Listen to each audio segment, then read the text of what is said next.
اور حضور نے ایک سوراخ سے بیل نکلتے ہوئے دیکھا. نکلنے کے بعد پھر دوبارہ اس چھوٹے سے سوراخ سے وہ گھسنا چاہتا ہے لیکن وہ گھس نہیں پاتا. تو جبریل امین سے پوچھا یہ کیا ماجرا ہے؟ عرض کی یا رسول اللہ صلی اللہ علیہ وسلم یہ اس شخص کی مثال بیان کی گئی ہے جو زبان سے بڑا بول بول بیٹھتا ہے اور پھر اس کو واپس لینا چاہتا ہے تو وہ نہیں لے پاتا. جو آپ بول دیا پھر وہ واپس نہیں ہو سکتا. اس لیے بولنے سے قبل سوچ کے بولنا چاہیے. یہ بہت سارے تیر زبانوں کے کچھ لوگوں کی عادت ہوتی ہے کہ وہ فٹ بول دیتے ہیں تو یہ نہیں سوچتے اس سے کسی کا دل دکھ جائے گا. اور بعض لوگوں کے رویے یہ ہوتے ہیں کہ سچا بندہ کھڑا ہوتا ہے کڑوا ہوتا ہے تو وہ ہمیشہ کڑوے رہتے ہیں. یہ کون سی بات ہے؟ رسول اللہ سے بڑا سچا کوئی نہیں تھا, حضور سے میٹھا کوئی نہیں تھا. تو یہ کیا بات ہوئی کہ یہ خیال کر کے کہ میں سچا ہوں اور کڑوا ہوں ہر وقت زہر اگلتے رہو, لوگوں کی عزتیں اچھالتے رہو, لوگوں کی آبروؤں پہ حملہ کرتے رہو کہ میں سچا ہوں اور سچا بندہ کھڑا ہوتا ہے بات کر دیتا ہے.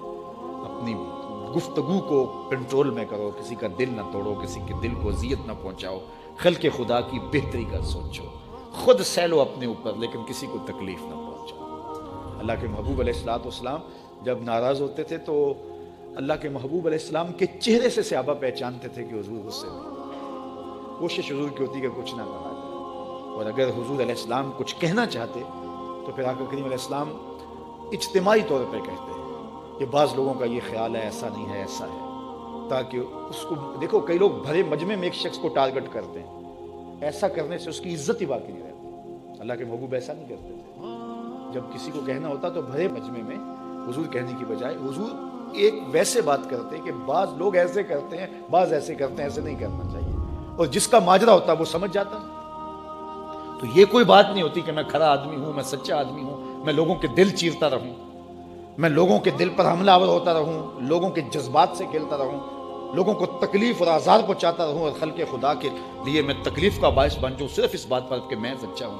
پہلی بات یہ ہے کہ یہ تیرا گمان ہے کہ تو سچا ہے اور کھڑا ہے, یہ تو اللہ کو پتہ ہے کون کہاں کھڑا ہے. اس لیے یہ بات بہت اہم ہے کہ بولنے سے قبل سوچنا چاہیے, ایسے ہی زبان سے کوئی بات نہیں نکال دینی چاہیے. عربی کا ایک شعر ہے کہ جراحات السنان لہو تیام ولا یلتام ما جرح اللسان, کہ جو زخم نیزوں کے لگتے ہیں وہ بھر جاتے ہیں لیکن زبان کے تیروں کا زخم کبھی نہیں بھرتا, وہ تازہ رہتا ہے. اس لیے ہمیشہ آپ سوچیں اپنی زندگی میں کہ ہماری زبان سے لگا ہوا تیر کسی کو گھائل تو نہیں کر رہا. اور کچھ لوگ ایسے ہوتے ہیں کہ وہ مر بھی جاتے ہیں لیکن ان کی زبان سے نکلے ہوئے تیروں کی زہر افشانی ختم نہیں ہوتی.